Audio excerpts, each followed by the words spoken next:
Hello, everyone. My name is Karina Chen. I'm a National Youth Ambassador and board member for the Campaign for Tobacco-Free Kids. Thank you so much for joining on our Campaign for Culture discussion because culture shapes what feels normal. For decades, Big Tobacco has embedded its products into identity, religion, stress culture, and digital spaces. As we count down to the Take Down Tobacco National Day of Action on April 1st, we are asking what happens when young people use culture not as a marketing tool, but as a catalyst for truth and organized action. This conversation moves through three stages. First, let's introduce our four lovely speakers who are all experts in their respective fields. Blake Hurst. Hi, everyone. I'm Blake Hurst. I'm a Youth Campaign for Tobacco-Free Kids ambassador representing the state of Indiana. Selena Dunham. Good evening, everyone. My name is Selena Dunham. I own Classique LLC, and we are consultants and proud to be members of the Campaign for Tobacco-Free Kids, and located in Denver, Colorado. Thank you. Christoph Jenkins. Hello, everybody. My name is Christoph Jenkins. I'm the founder and creator of The Poet Life, and I'm also the creative strategist at the African American Tobacco Control Leadership Council, where we use the arts and culture to attract and translate messages as it relates to tobacco control. And Vivian Narte. Hi, everyone. My name is Vivian Narte. I am the Youth Board Liaison at Truth Initiative. And I'm also a senior at Manhattan University, where I study psychology and communication. Thank you guys so much for joining us tonight. And we're going to be going through three main segments for our conversation. First, when normal is engineered, which is how culture has been shaped to normalize tobacco. Secondly, reclaiming culture, how youth transform culture into truth, identity, and resistance. And lastly, culture as a catalyst, how cultural power becomes organized action ahead of April 1st. Let's begin by naming what we're up against, which is why normal is engineered. First, Blake, what did normalization look like in your school or community, and when did you realize it was engineered? Yeah, so I really noticed that it was engineered in my community and my school when I saw just how common it was or how normalized it was. When I would go into my school bathrooms or even just pass people in the hallway, I often noticed e-cigarettes. And it wasn't until I began to learn about the history of big tobacco and their deception that I realized that this has been the norm since their beginning. They have a goal of hooking young people to create lifelong customers. And we've seen with the use of flavors, I know there are over 7,000 plus flavors being utilized to target youth through the use of advertisements that have bright colors, that are fun, that are enticing, that draw youth to buy their products, and through the use of celebrities and influence to endorse their products. The industry has been working to normalize their products, especially through social media with influencers. For many youth like myself who have social media, it has become so normal to see someone trying to do a cool trick with a vape product or doing something to entice someone's eye with the vape product. And that's how I really noticed that this was an engineered way for the tobacco company to hook lifelong customers. Wow, that's so interesting, especially how you mentioned all the different facets that big tobacco has kind of infiltrated, such as the celebrities, online, all these like fun colors, the smells. There's so many different ways that it's trying to captivate young people. But I want to take a zoom in on social media. So Vivian, in digital culture, what are young people being taught to see as normal about nicotine, and who benefits? So I have a little example to go with this. I actually was at my friend's apartment the other day, and one of her roommates had like a garland of like empty Zyn containers. So that's just an example that kind of goes to show that nicotine is almost viewed as kind of like in a trend, an aesthetic, something that's cool.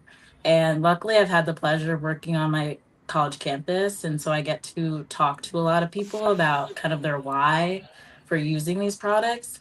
And oftentimes I hear that it's, stress relief, or, it's kind of, they don't really understand the background of how dangerous these products can be. And I think that's very intentional on the part of these tobacco companies. They are able to sort of make a profit off of youth's health and insecurities. I read an article a month or two ago about how these tobacco companies view us as replacement smokers, because when we're like 16, 17, 18 years old, they're able to garner our attention and establish a brand loyalty to these products for years to come. And so it's obviously affecting youth. It's affecting, disproportionately targeted communities like the Black community, LGBTQ youth. And it's just this continuous cycle of tobacco companies making a profit at the expense of young people's physical and mental health. I completely agree. And I thought it was very powerful how you said they're profiting off of insecurities and specifically targeting communities such as communities of color or the LGBTQ plus community because they're easiest to take advantage of. So, Selena, from a systems and equity lens, how deliberate has targeting communities of color been? And why do you think that matters? Wow, yes. The tobacco industry has been highly deliberate in targeting communities of color. Historical and contemporary evidence shows that tobacco companies have used focused marketing strategies such as menthol cigarette advertising, sponsorships, and community events to reach Black, Latino, and other marginalized groups. This targeting is evident in the disproportionate presence of tobacco ads in urban neighborhoods, the sponsorship of cultural events, and the tailoring of products to specific demographics. Why does it matter? Such deliberate targeting has contributed to higher rates of tobacco use, addiction, and related health disparities in these communities. It perpetuates cycles of illness and economic hardship, undermining community health and resilience.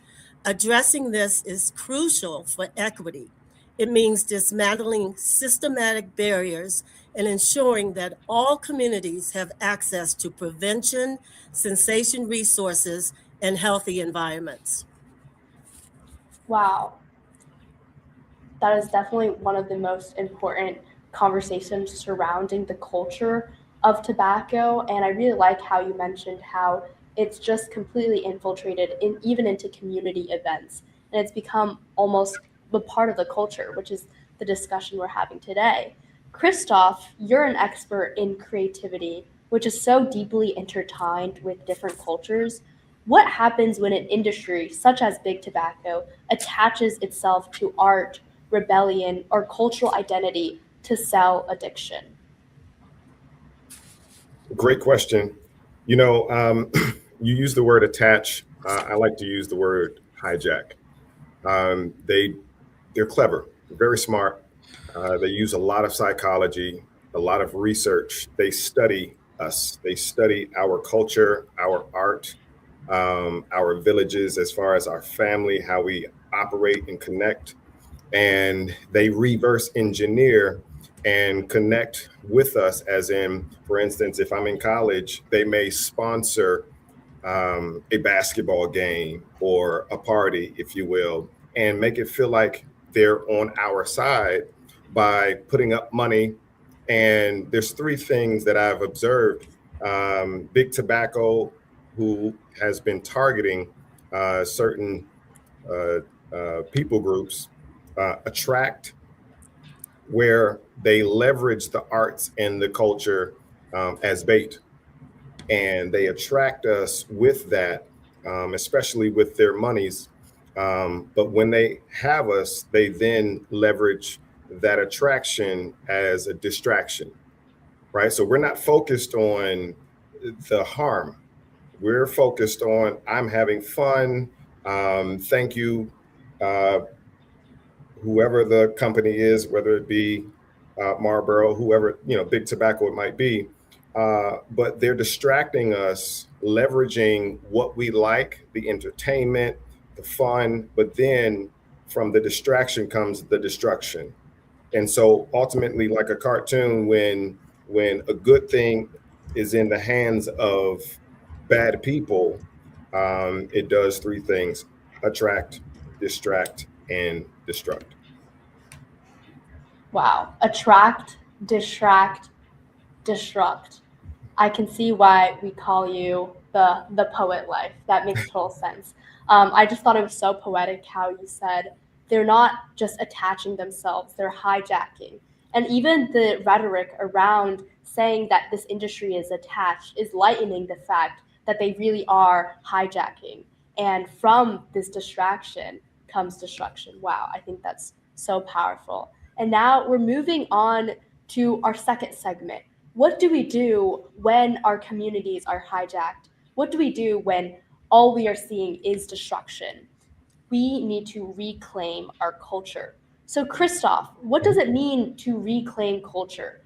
Not just to critique it, but to actively reshape it. Sure.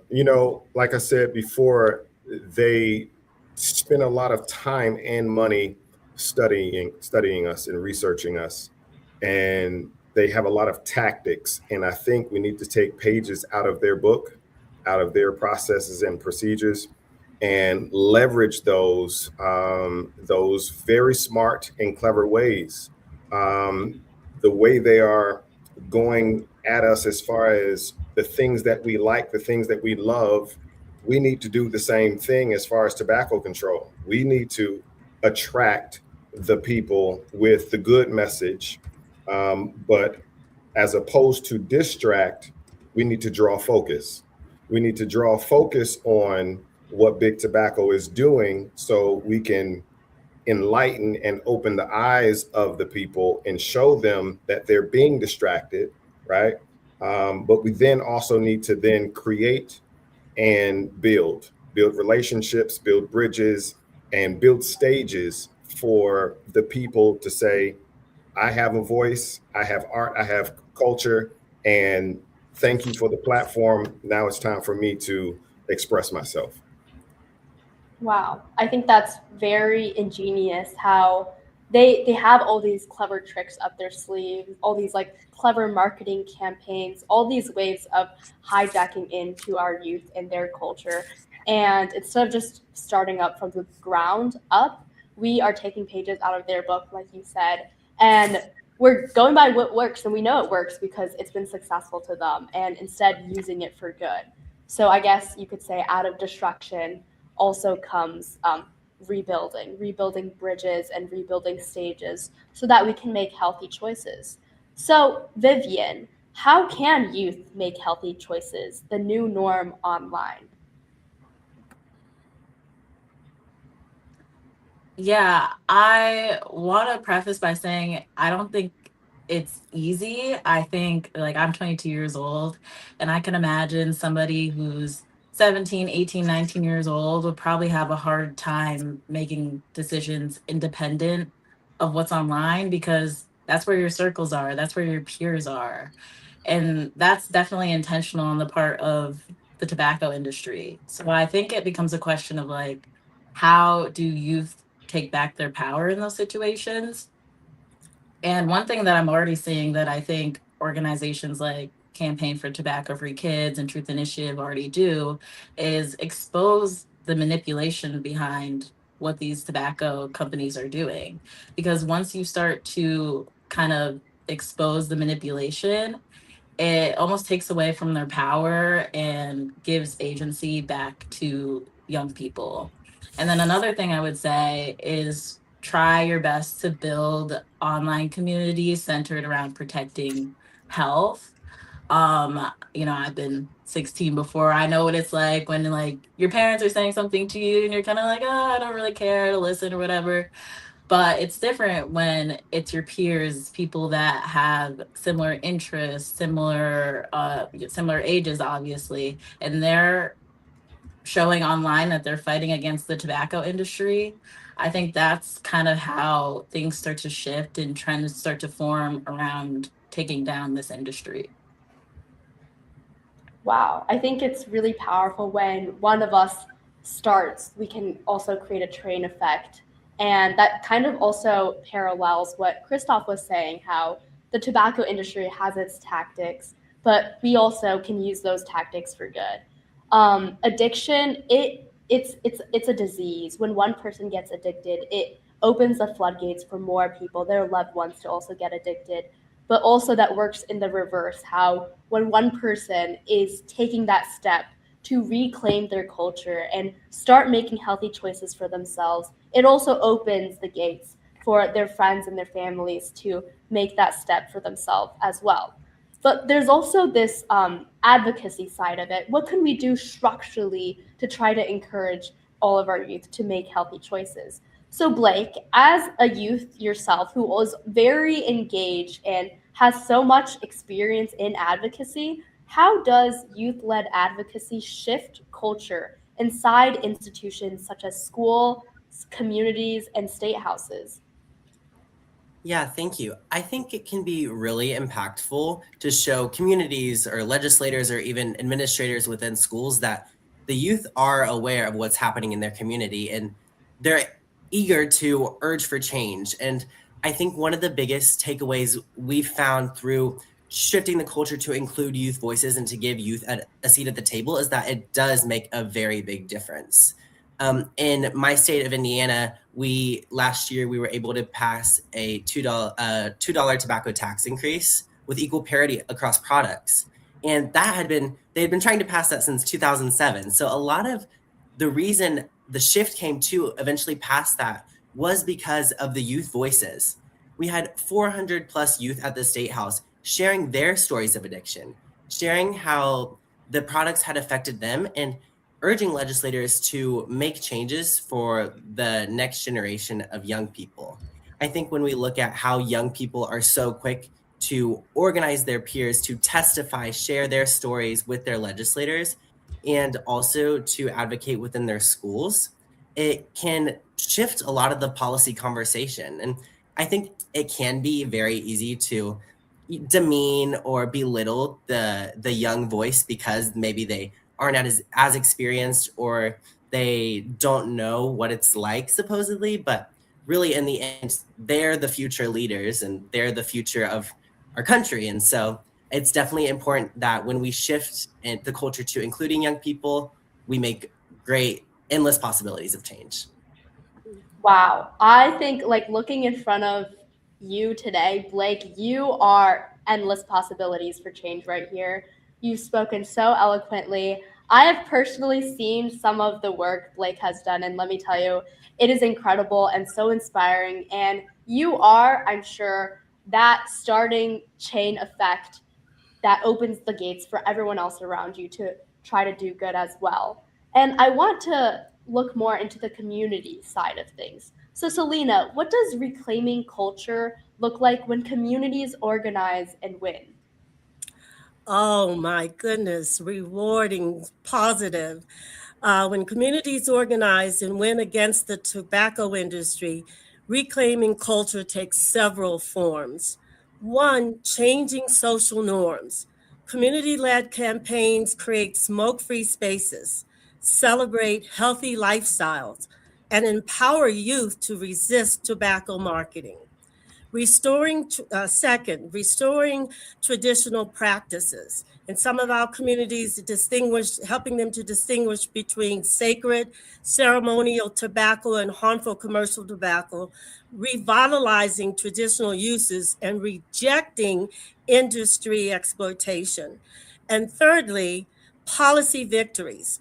Grassroots movements lead to bans on menthol cigarettes, vaping products, restrictions on tobacco advertising, and age limits for tobacco sales, shifting the cultural landscape toward health and empowerment. These victories are not just about policy, they're about reclaiming our power, identity, and the right to define what is valued within our communities. Wow, I think that's just so powerful, and it's just so it is such a rewarding process. Us four, we've all been on the side of it, and it just makes challenges so much easier to tackle on, and it's such a beacon of hope for the future. So, Christoph, I wanted to ask you. I think creativity is such a concept that's like hard to grasp. It's hard to tie down, and it's especially difficult to try to re-intertwine in a culture and like change it with creativity. So I'm curious, what are some challenges you've had reclaiming culture within the creative space? Sure. So here's the hard part. Big tobacco has made it cool to smoke. Quite simply, they've again done the research on the things that the youth and just people in general like, and they've embedded themselves into the habits of the people. And so, when a habit is built, it takes time because it took time to build the habit, right? And so it takes time to undo those habits and one of the pages that we have to take out of the book of Big Tobacco is how they made things cool. And so we have to make the good message the reverse of the negative, positive, a very cool thing. We've done that with cigarettes over time, right? And over time, people slow down smoking cigarettes. But then Big Tobacco got smart again and said, okay, all right, they like technology. And so let's have vaping.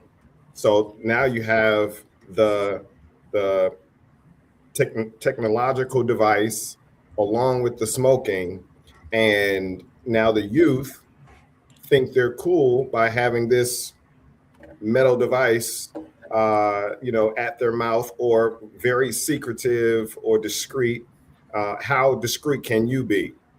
Is their whole thing, right? And so we now have to reclaim that, and to make the things that we present them fun. Like I worked with Campaign for Tobacco-Free Kids a couple years ago, and we put on poetry contests in 3 different states around the country.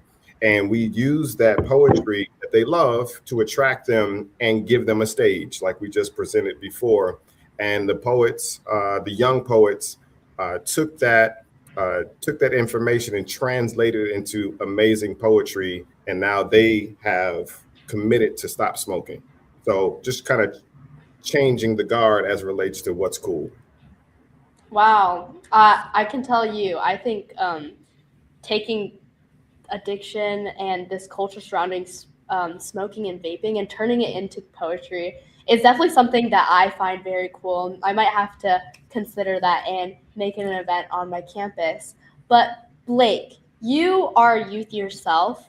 Can you speak to how the culture of smoking or vaping, especially this emphasis on technology and being discreet, is cool from a youth perspective?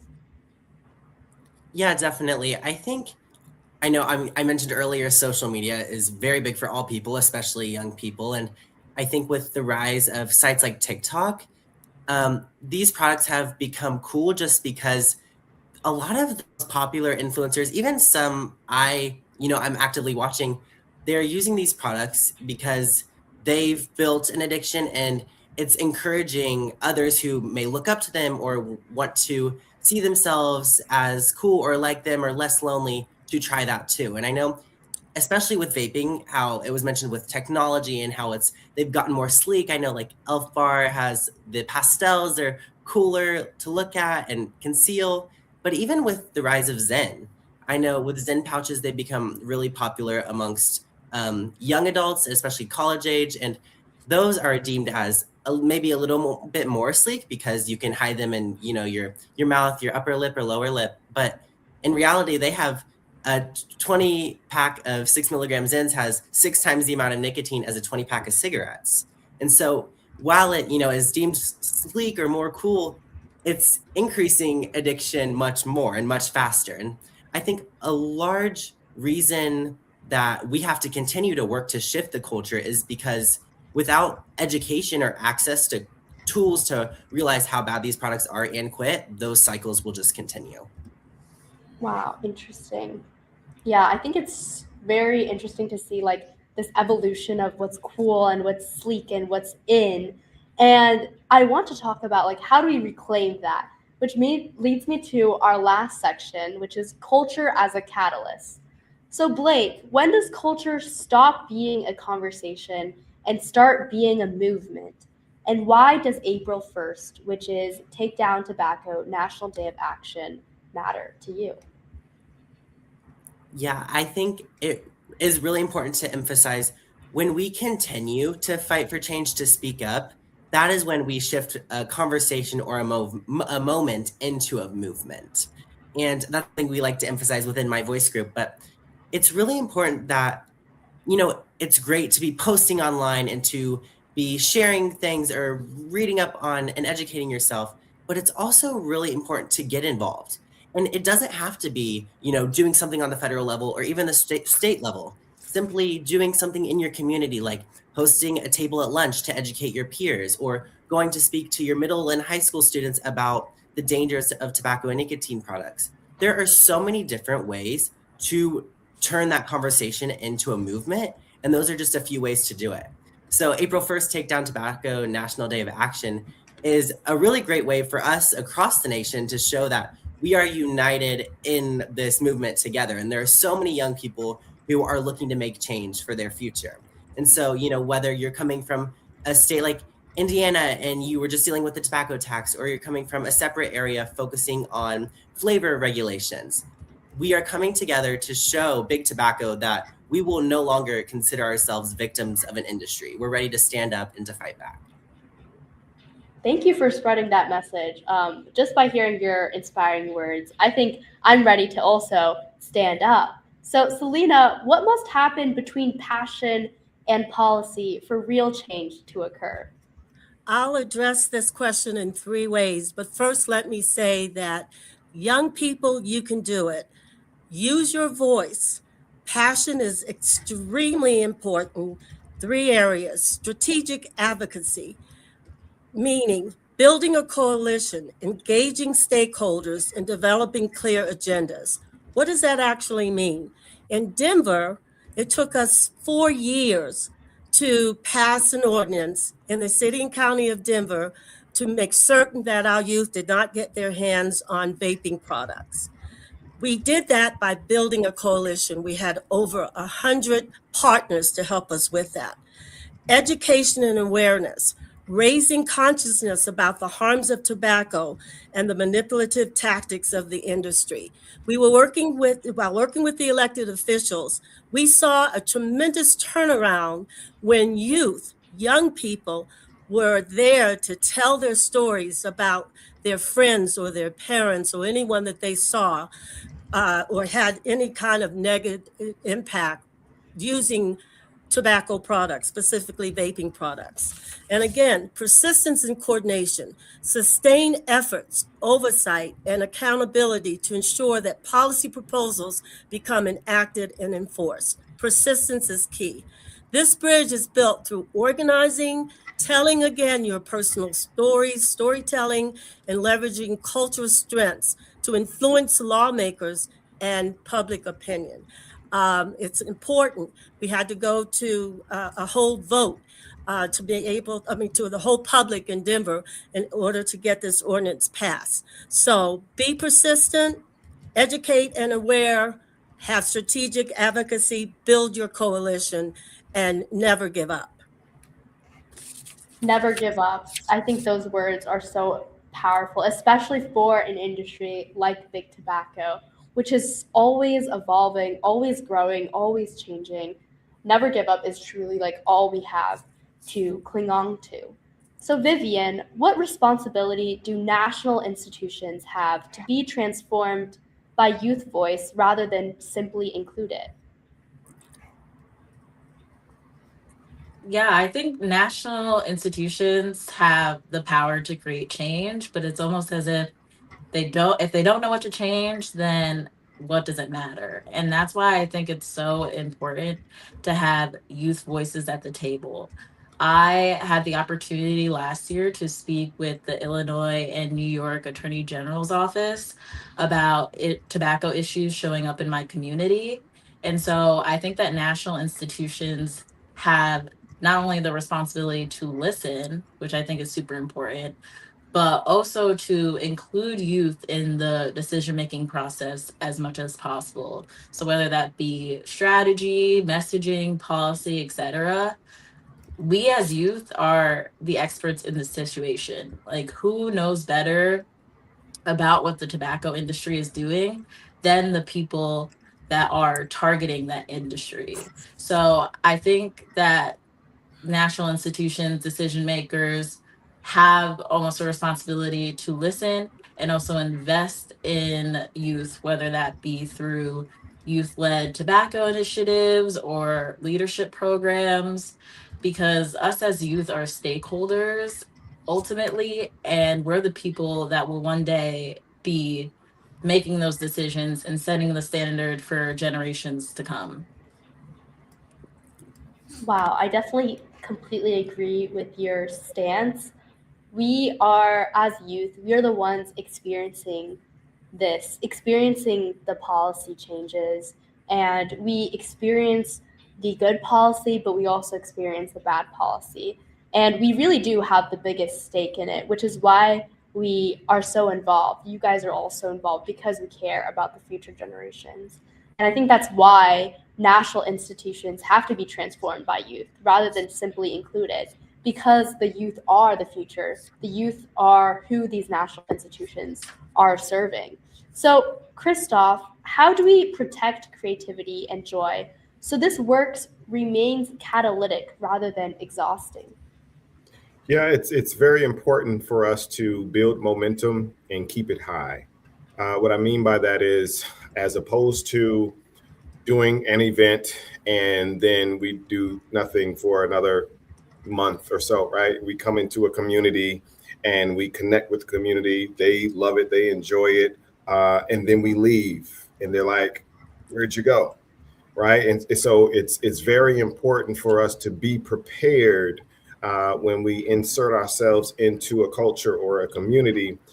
To if we can't ourselves stay within it, we plant some curriculum, some resources where they can continue the thing that we started, and we stay connected with them, and we ultimately manage and help provide resources for them as they continue on. It's going to be super important because we see it all the time where great and fun things come into our communities, but they're short-lived. And so the question is, how can we, without burnout, without spending all the money, how can we continue what we started in said community and keep the party going, so those in the community don't feel like we left them? I completely understand how, it's all about planting the seed that leads to more and more growth, which is so important because at times it definitely does feel challenging and you feel like giving up. And Selena, I wanted to talk to you because your whole slogan is never give up. And I think that's such an important thing to keep in mind, especially because the fight against big tobacco is a hard fight to fight. How would you encourage those who care a lot about protecting the young people in their community and fighting for tobacco-free policies to never give up? Because it's a hard fight. It's really difficult to stay being persistent. What advice would you give to those? Well, first of all, I want to thank you and all of my fellow panel members, but most importantly, thank Campaign for Tobacco Free. I think this organization has done a phenomenal job, and I'm so impressed with the inclusion, the diversity of folks. Look at the panel tonight. I don't feel out of place in being a senior member on the panel, but yet the folks that it means the most to are here and present. Young people, you are our future. You have to get us through to healthiness and have a positive, healthy environment in our communities. So how do we stay whole? Stay together. And recognize that it's a hard fight, but get your rest, stay positive, network with one another. The one thing that I like about Campaign for Tobacco Free, we're all over the country. And when I get down, I might reach out to you guys that are in Idaho, or I might reach out to you guys that's in Seattle, because we all sharing the same fight, but we might be feeling a little different, and we may be a lot more energized to help one another. So I say stay close to the cause, recognize it is hard, take care of yourselves individually, healthy, get your rest, but connect with one another and not be afraid to reach out and ask and talk to folks that are within that think like us. Yes. I completely agree. And I really wanted to emphasize one thing you said, which I rarely hear, which is get some rest. It is exhausting sometimes. It is really important that you make sure you have, first of all, your community of people that are uplifting you and they're helping you win this fight, but also you have your time away where you can just put on your pajamas and watch a movie and take a deep breath and go to bed. But I want to touch on this idea of having a community around you, which also feels the same way about tobacco prevention or trying to promote healthy behaviors. So I have a question for Blake. You are youth right now. There's not a lot of youth out there who are just going like, oh, I am out here to take down tobacco. This is what I'm passionate about. There's like one out of maybe every like couple of hundred of you. And a big part of why tobacco is so ingrained in the culture is because it's seen as something cool, it's seen as something sneaky, that you're kind of transcending authority and you're breaking the rules. And a lot of youth face this dilemma where they also feel like they're being rejected by their peers, or it's seen as uncool for trying to stand up to big tobacco or fight or advocate for a healthier future for all of us. What advice would you give to maybe some other youth advocate or just anyone who wants to fight against big tobacco but doesn't want to stand out or be seen as adversive from their peers? Yeah, I think one of the major things I always am thinking about is that if we continue to be silent, we allow harm to continue. And it definitely is scary to be the one to speak up or to, voice your opinion. However, I find that when you can just be a little brave and take that extra step of courage to, educate your friend or to speak out, you realize how many like-minded people there are. It Through the normalization, like we've talked about with social media in schools, it can almost always feel like everyone's doing it, or you're maybe the only one who's not. But in actuality, that's not the case. There are a lot of young people who, are not using these products, who are wanting to live healthily, or those who are struggling but know they really want to quit and just don't have the resources. So I think when young people are willing to use a slight ounce of courage to speak up, they'll see just how many people share that similar passion or that similar desire to live the best lives they can and give their peers that opportunity to. Wow, I think that's so powerful. And I've said this so many times, but all of you guys being here today, you four, you are part of the solution to the problem. You are part of someone else who might see this and feel empowered to take that one step. Again, just to echo Blake, your words, if you continue to be silent, we let harm continue. If you're just a little pinch more brave, there's so much good that you can do and so much good you can advocate for the world. And I just think that's so powerful.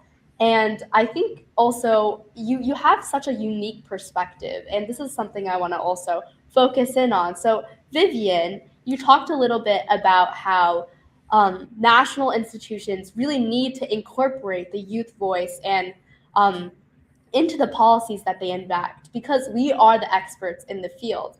Can you give an example of some policy or some situation in which the youth have a unique perspective that's required for effective policy change that the experts or the adults might not be aware of?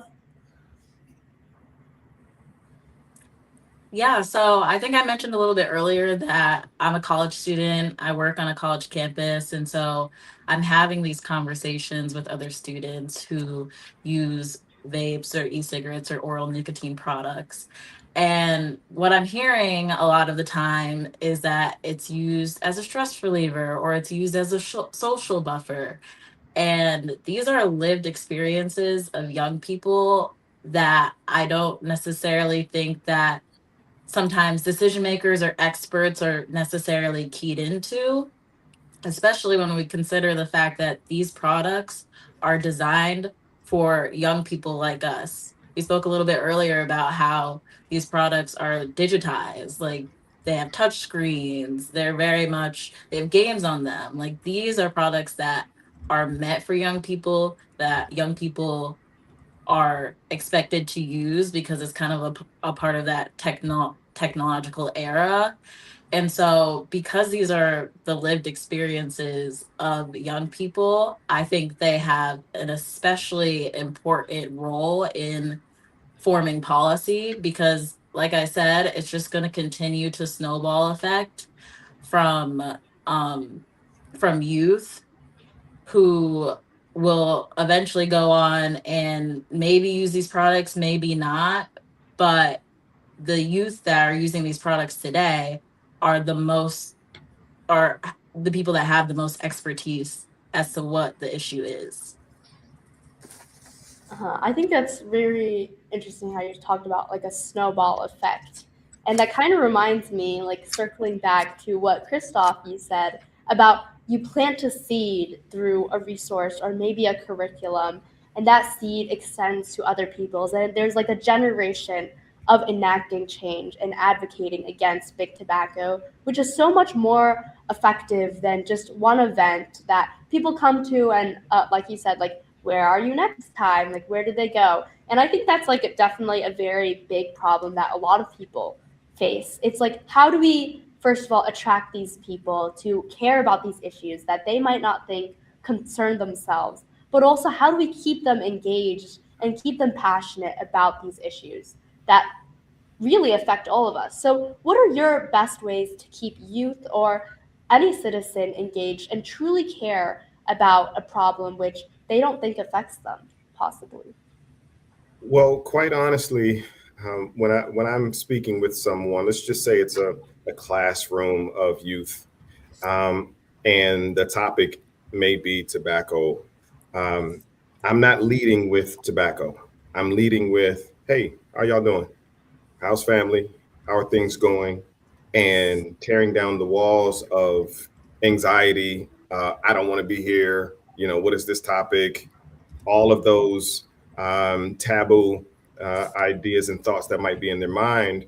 And so I just want to have a conversation. We might, for the first half of that class, we're just talking and enjoying each other. So they know that they can trust me, right? As opposed to going in and say, hey, class, all right, we're talking about tobacco control.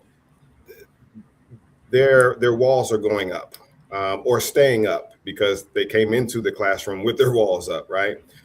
So it's so important for us to lead with what the people desire and want and like. And once you have made that connection, they give you full access.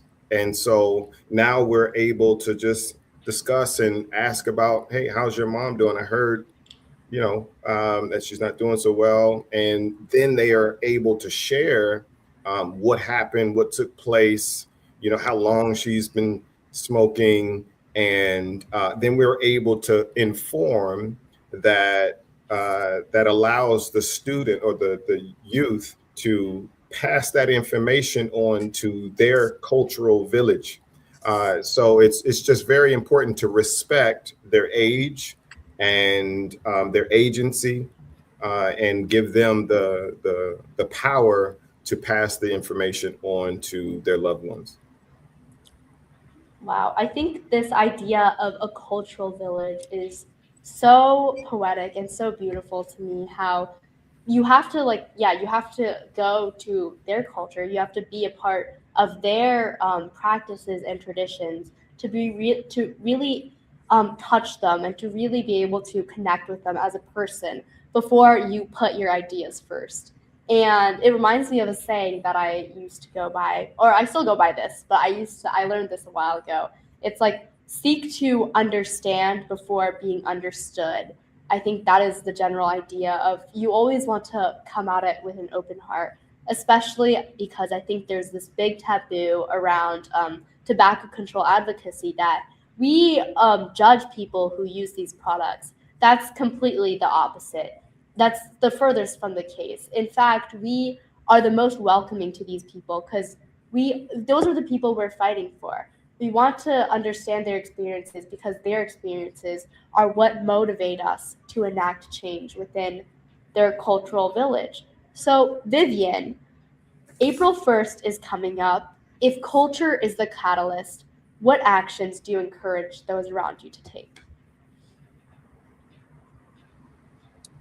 Yeah, I think one of the most important things is to remember that the groundwork starts in local communities.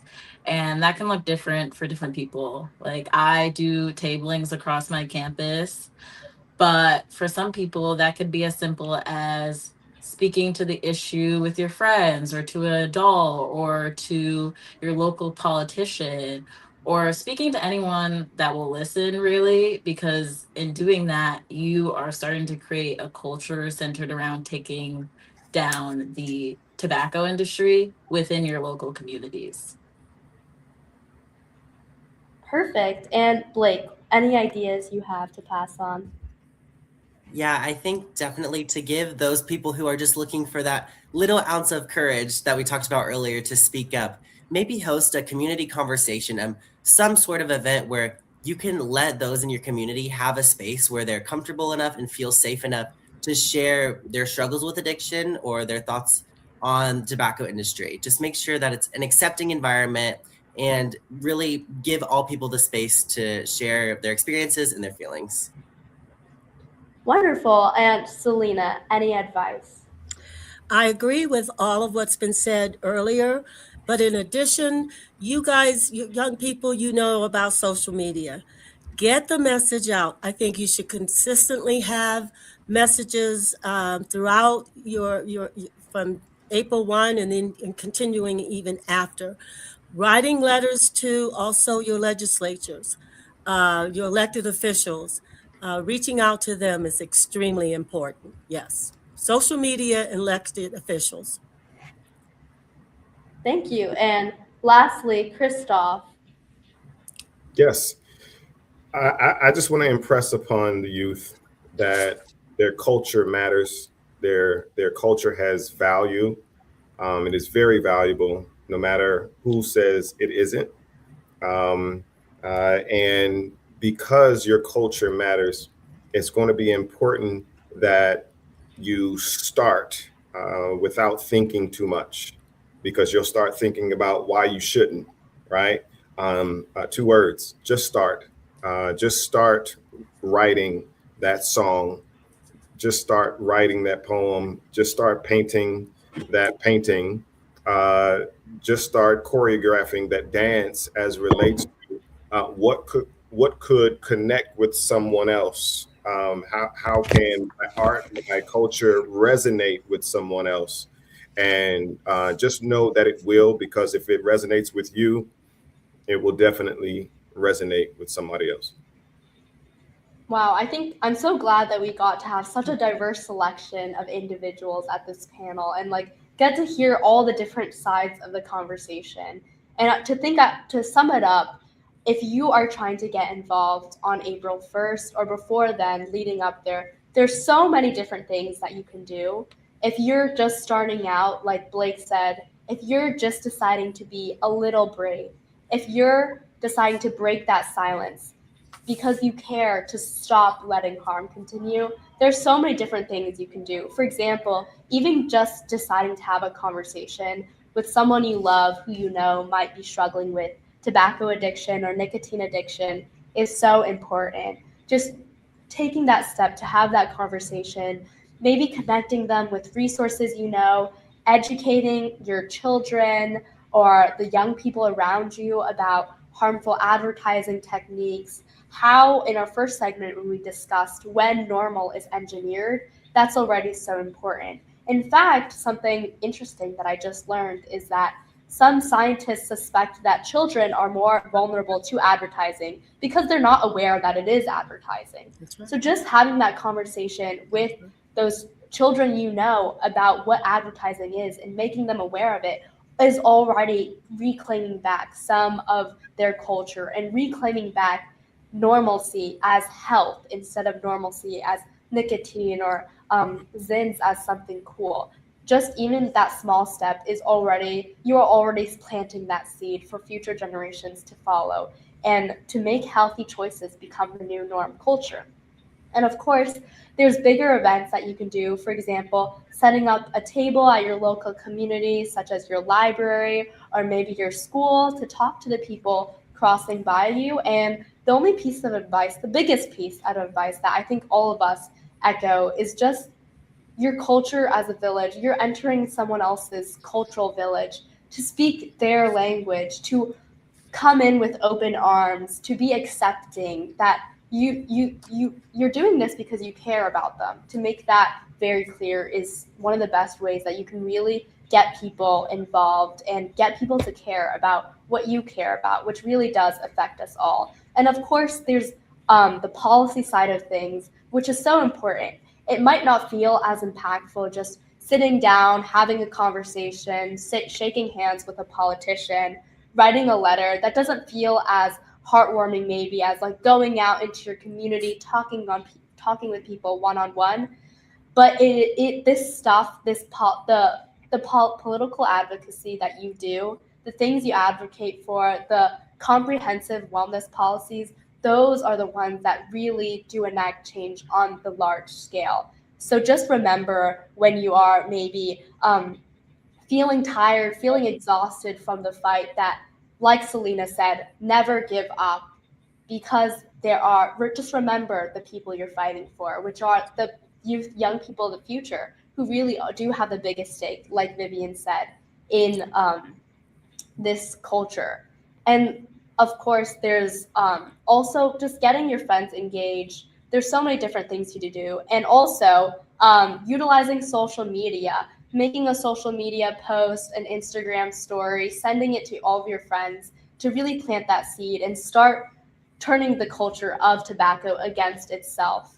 And lastly, before we close, I'd love to have Alex Shields with the Campaign for Tobacco-Free Kids just share a few other resources for anyone listening and interested in getting involved for Take Down Tobacco National Day of Action. Thank you so much, Karina, and thank you to all of our phenomenal panelists who shared their insights tonight. It was such an incredibly powerful conversation, and I hope everyone watching tonight can take something away from it. Hi, like Karina said, I'm Alex Shields, the social media manager at TFK, and I'm here with a reminder that Take Down Tobacco National Day of Action is April 1st, 2026. We encourage you to register or host a Take Down Tobacco National Day of Action event, engage a policy member, post on social, and last but certainly not least, check out takedowntobacco.org for any additional information to register an event and to find resources and Day of Action highlights. Thank you for joining us for this important conversation and standing with us as we take down big tobacco.